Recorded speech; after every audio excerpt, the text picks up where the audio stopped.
तहसीलदार ने अपने पद का दुरुपयोग करते हुए एक साझेदारी फर्म का बंटवारा सामिलात खाते की जमीन में रूप में 5-5 हज़ार स्क्वायर फीट के 40 से 42 टुकड़ों में कर दिया। इन भूमाफियाओं का बहुत प्रेशर है और इन अधिकारियों को बचाने के लिए सरासर पूरी तैयारी की जा रही है और कोई कार्रवाई नहीं की जा रही, केवल मुझे पेशी पे पेशी दिया जाता है, घुमाया जाता है। मैं जिन 3 लोगों का नाम ले रहा हूँ वो कोई छोटे मोटे लोग नहीं, बहुत बड़ी हस्ती हैं। लाखों रुपए में मुआवजा मिलना होता है, वो करोड़ों रुपए में पहुंच जाता है और अधिकारियों की मिलीभगत से इन सब साक्ष्यों को छुपाते हुए एंट्री करा ली जाती है और उसके बाद चुपचाप मुआवजा मिल जाता है। सफेदपोश लोग ही किस तरह से समाज की नीतियों को काला करने में अपनी ओर से कोई कसर नहीं छोड़ते। नमस्कार, राष्ट्रबोध से मैं पवन केसवानी। भारतमाला परियोजना में जिस तरह से भूमि घोटाला हुआ और जिस तरह से मुआवजे को लेकर फेरफार किया गया, कई एसडीएम, नायब तहसीलदार से लेकर पटवारी, ये सारे आरोपी हैं, लेकिन पकड़ा कोई नहीं गया।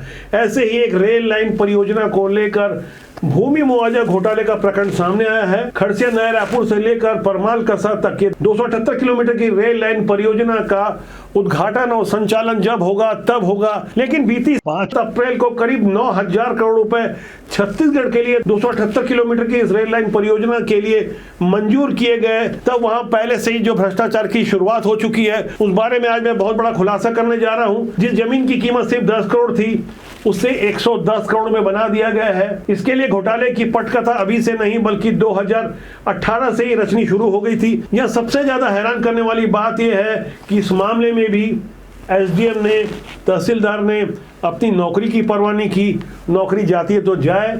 करोड़ों के इस हेर फेर में कई चेहरे बेनकाब होंगे।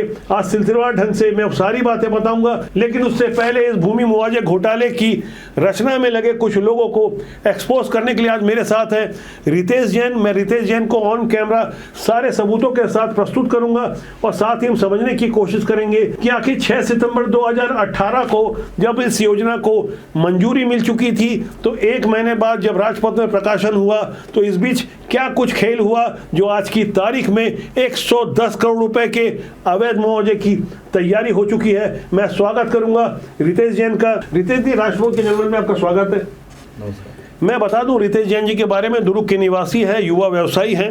इनके भाई रुपेश जैन और रितेश जैन, ये दोनों ही संयुक्त परिवार का हिस्सा हैं। क्योंकि रितेश जैन और उनका परिवार इस घोटाले से पीड़ित है, हम समझने की कोशिश करेंगे कि आखिर ये हुआ क्या था, इस बारे में जानकारी दें। इसके बाद मैं आपको जमीनी हकीकत बताऊंगा कि आखिर रेल लाइन परियोजना को लेकर किस तरह से तैयारियां चल रही है, घोटाले की भी और निर्माण की भी। धन्यवाद पवन जी, आपने मुझे इस स्टूडियो में बुलाया। मैं शुरुआत करना चाहूँगा कि ये खरसिया दुर्ग परमाल कसा नई रेल लाइन, ये 5 सितंबर 2018 को इसका राजपत्र गजटेड हुआ और इसकी सूचना 3 अक्टूबर 2018 को छत्तीसगढ़ के दैनिक समाचार पत्रों में पब्लिक को प्रकाशित की गई। यानी पहले पता चल गया था, आपने तारीख बताई 6 सितंबर 2018 को, उसके बाद राजपत्र में प्रकाशन हुआ कि राजपत्र में पहले प्रकाशन हुआ? पहले राजपत्र में सूची प्रकाशित की गई, गजेटेड हुई और उसकी जानकारी छत्तीसगढ़ की जनता को 3 अक्टूबर 2018 को की गई। मेरे हाथ में कॉपी है जी, राजपत्र की, इसी कॉपी की बात कर रहे हैं? बिल्कुल। आप देखिए, सितंबर 2018 में जब सारी चीजें एक्सपोज हो चुकी थी, तो करीब 1 महीने का समय दिया गया 3 अक्टूबर 2018 को। आप तारीखों पर गौर करें। इसी तारीख को ध्यान में रखते हुए जमीन घोटाले की यहीं से शुरुआत हो गई, क्योंकि अच्छी तरह से पता था घोटाले करने वालों को जमीन की आज जो कीमत औने पौने में है, वो कई करोड़ों की कीमत होने वाली है। इसे लेकर आप किस तरह से पीड़ित है और क्या हुआ, थोड़ा सा विस्तार से जानकारी देंगे इस बारे में। सन 2009-10 में हमारी फर्म श्री रिद्धि सिद्धि बिल्डर द्वारा दुर्ग के कसारडी गांव में हमने 5.5 एकड़ जमीन खरीदी थी, जिसमें भविष्य में हम फ्लैट बनाना चाहते थे, इसलिए फर्म की संरचना की गई थी। लेकिन कुछ टेक्निकल कारणों के कारण हमें परमिशन नहीं मिली, मास्टर प्लान में लंबित थी। अचानक से 2018 के एंड में और 2019 के प्रारंभ में हमारे पार्टनरों ने इस फर्म को बंद करने का प्रस्ताव दिया और जमीन को, फर्म को पूर्णतः बंद करने का प्रस्ताव दिया गया। कुल कितने पार्टनर थे? हम इस फर्म में 6 पार्टनर थे और 6 पार्टनर के बीच में जमीन का बराबर बंटवारा होना था।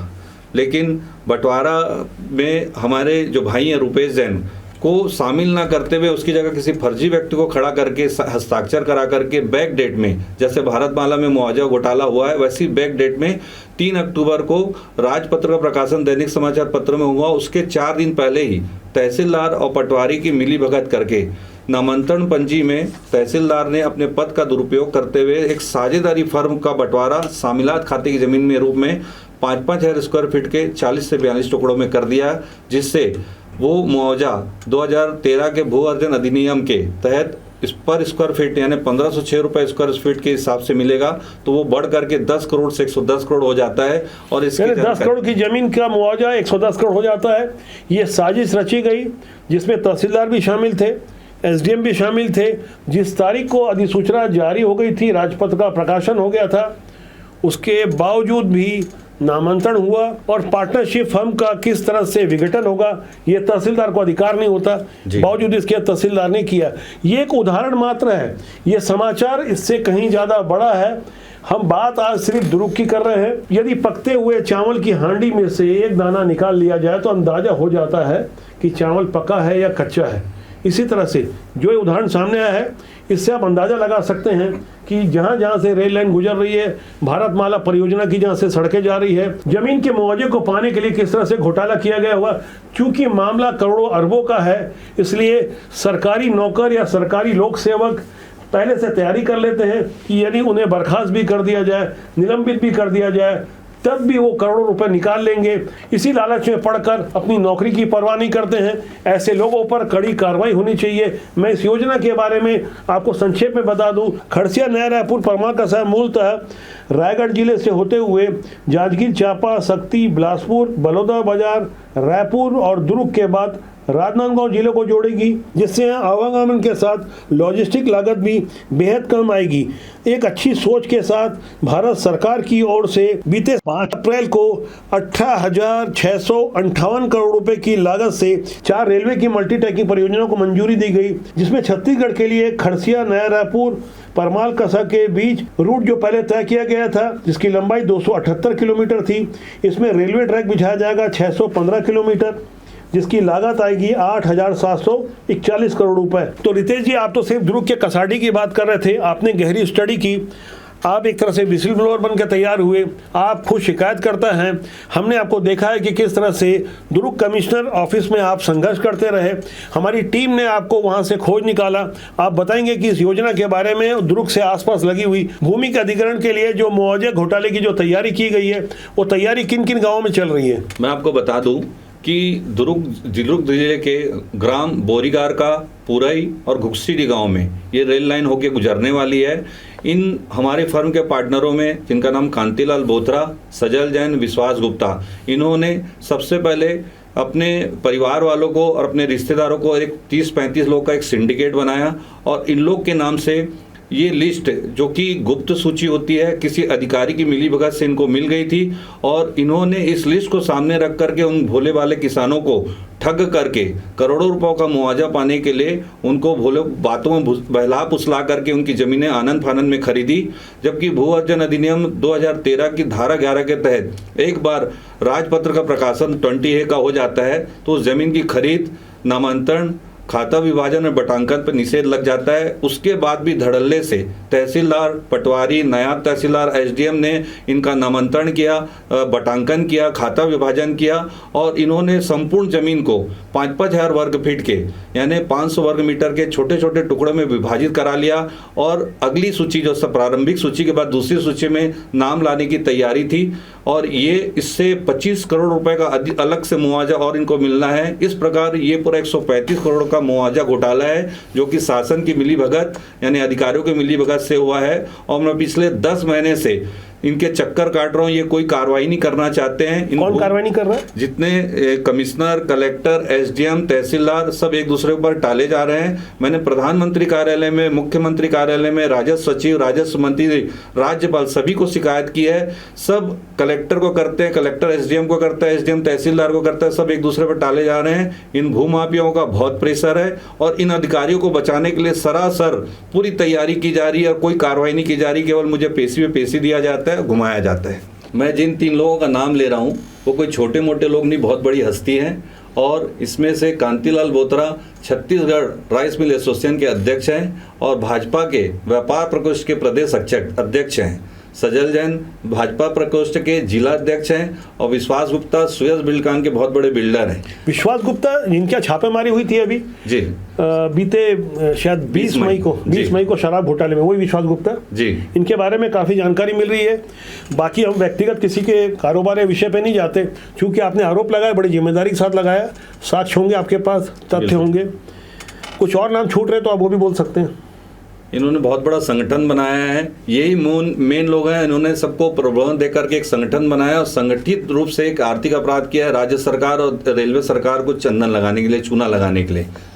विश्वास गुप्ता या अन्य लोग जिनके बारे में हमें जो जानकारी मिलती है आगे हम जरूर साझा करेंगे और बताएंगे कि समाज में सफ़ेद पोश लोग ही किस तरह से समाज की नीतियों को काला करने में अपनी ओर से कोई कसर नहीं छोड़ते। आपने अखबारों में कभी समाचार पढ़ा होगा कि डकैती की तैयारी करते हुए आरोपियों को पकड़ा, यानी अभी डकैती हुई नहीं थी और पुलिस ने उन्हें पकड़ लिया और बाकायदा उनके साथ वो सामग्रियां भी बरामद की गई जो कि डकैती में इस्तेमाल होती।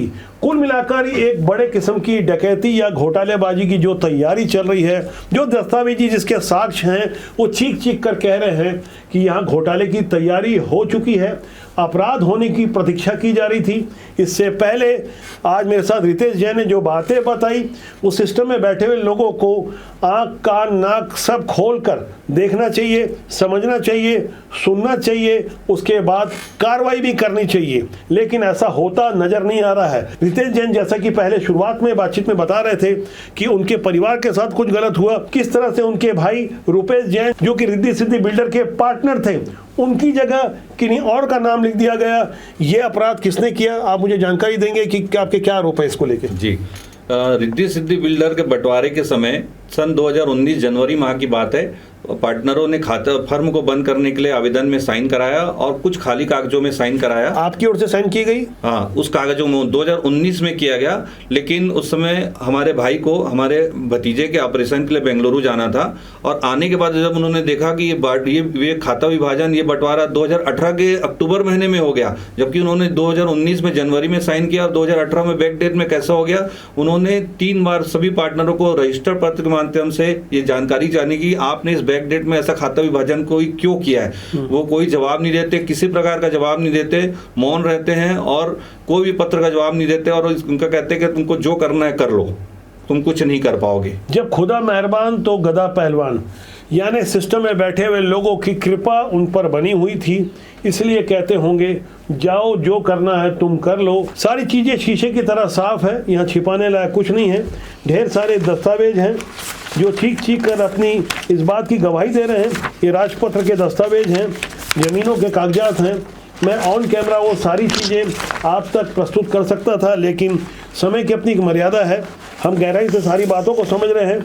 ये बाकायदा खसरा नंबर है जो सरकारी दस्तावेज होता है, बाकायदा रिकॉर्ड है और किस तरह से मुआवजा लूटने की तैयारी हो रही है। दुर्ग के कसाडी में 10 करोड़ की कीमत वाली ज़मीन का 110 करोड़ रुपए मुआवजा प्रकरण तैयार कर लिया गया है।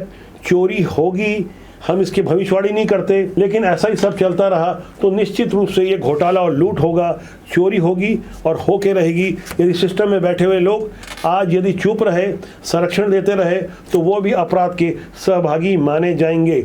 आपको इस बारे में कुछ और कहना, जो बातें छूट गई हो आप बताएं दर्शकों को कि आखिर किस तरह से खड़सिया नया रायपुर परमाल कसा रेल लाइन के लिए जमीन मुआवजे का घोटाला बटोरने के लिए अभी से तैयारी की गई है। आप दुर्ग के संदर्भ में कुछ बताएं, जहां तक आपकी अच्छी स्टडी है इसमें।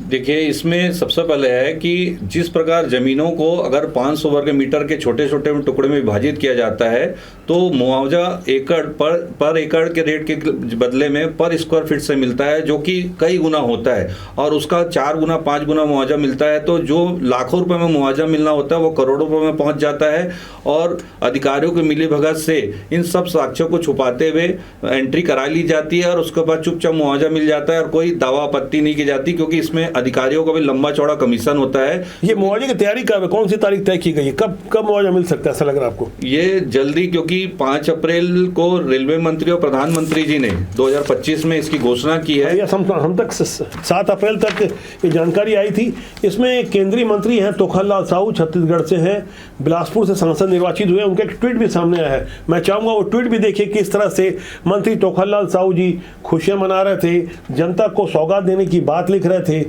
लेकिन उसके पीछे जो खेल चल रहा है वो शायद मंत्री जी को पता नहीं होगा। तो आज पता चल जाएगा इस कैमरे के माध्यम से, इस वीडियो के माध्यम से, इस सच्चाई के माध्यम से, इस दस्तावेज के माध्यम से हाथ कंगन को आरसी किया। भारतमाला भरपूर घोटाले में जो मुआवजा बढ़ चुका है उसको प्रशासन पूरी ताकत लगा रहा है, वसूल नहीं कर पा रहा है। लेकिन जो भविष्य में बढ़ने वाला है उसको रोक लगने के लिए शासन को, प्रधानमंत्री जी को, मुख्यमंत्री जी को अगर भ्रष्टाचार रहित राज्य और देश बनाना है तो इसके ऊपर तुरंत कार्रवाई करना चाहिए। और इसमें जो मिली भगत करके सक्षम अधिकारी, एसडीएम, तहसीलदार, पटवारी हैं, उनके ऊपर कड़ी से कार्रवाई करना चाहिए। और इन भूमाफियाओं को संगठित रूप से आर्थिक अपराध करने के लिए कड़ी से कड़ी सजा देना चाहिए। मैं इसलिए पवन केसवानी जी से अनुरोध करता हूं कि इसके ऊपर कड़ी सी कार्रवाई करा के अपने न्यूज़ चैनल के माध्यम से प्रसारित किया जाए। ईमानदारी से हम सारी बातों को रखते हैं। हमारे देश के प्रधानमंत्री नरेंद्र मोदी जी ने प्रधानमंत्री बनते ही कहा था, ना खाऊंगा ना खाने दूंगा। बाद में एक लाइन जोड़ दी कि जिन्होंने खाया है उनसे हम निकलवा के रहेंगे। आपको याद होगा 1985 में जब नए नए प्रधानमंत्री बने थे राजीव गांधी, कालाहांडी से उन्होंने प्रधानमंत्री रहते हुए देश की एक विडंबना को प्रस्तुत किया था कि केंद्र 1 रुपया देता है तो अंतिम व्यक्ति तक 15 पैसे पहुंचता है। उस कड़वी हकीकत को अब सुधारने का वक्त है, क्योंकि देश बदल रहा है। देश के प्रधानमंत्री नरेंद्र मोदी जी ने पिछले 11 सालों में जो उदाहरण प्रस्तुत किए हैं गुड गवर्नेंस के, और राज्य में विष्णुदेव की सरकार ने अपने शासन को सुशासन माना है। इसलिए हम उम्मीद करेंगे सुशासन बना रहे, सुशासन कायम रहे और सुशासन को बिगाड़ने वालों को दंड भी मिले। हमारा मानना है अच्छी राजनीति की इच्छा से देश और समाज का अच्छा भला किया जा सकता है। अच्छे लोगों को राजनीति में आना चाहिए। राजनीति बुरी नहीं होती, उसमें काम करने लोग अच्छे हैं, बुरे होते हैं। तो आज आप स्टूडियो में आए रितेश जी, मैं आपका स्वागत करता हूं, धन्यवाद देता हूं। मैं चाहूँगा कि आवाज़ ऐसी मुखर हो। आज रितेश जी ने कोशिश की है, आपसे भी हम उम्मीद करते हैं। हमारा नंबर स्क्रीन में दिया हुआ है, अब हम तक भी बात पहुंचा सकते हैं। हमारा ये वादा है कि सच के साथ हम बने रहेंगे, ना हम झुकेंगे ना हम रुकेंगे।